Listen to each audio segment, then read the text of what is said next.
Kasrani info centre کے معزز دوستو، السلام علیکم۔ شادی کے دوسرے دن میاں نے اپنی بیوی سے ناشتے میں انڈا کھانے کی فرمائش کر دی۔ بیوی نے خوشی خوشی آملیٹ تیار کر دیا، مگر تنقیدی شوہر نے اعتراض لگایا، وہ انڈا تو اچھا ہے مگر میرا دل تو فرائی انڈے کا تھا۔ بیوی کو افسوس ہوا کہ وہ شوہر کی خواہش پر پورا نہیں اتر سکی۔ اگلی صبح بیوی نے شوہر کے کہنے سے پہلے ہی فرائی انڈا پیش کیا تھا تو تنقیدی شوہر نے پھر سے تنقید کر ڈالی کہ بیگم انڈا تو اچھا ہے مگر آج میرا دل آملیٹ کھانے کا تھا۔ بیوی بیچاری پھر شرمندہ ہو گئی اور اگلی صبح ڈرتے ڈرتے آملیٹ اور فرائی دونوں انڈے پیش کیے۔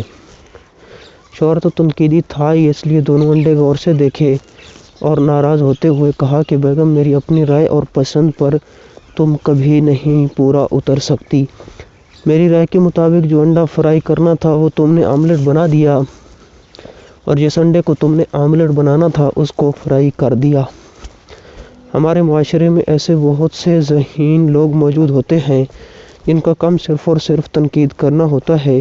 وہ ہر عمل کو صرف اپنی نظر سے دیکھتے ہیں اور پھر اس پر بحث کرتے ہوئے اپنی ذاتی پسند ناپسند کی وضاحت کر ڈالتے ہیں جو کہ ان کی نظر میں حتمی اور صحیح ہوتی ہے۔ ایسے لوگوں سے بحث کر کے جیتا نہیں جا سکتا، ہاں مگر خاموش رہ کر ان سے جیتا جا سکتا ہے۔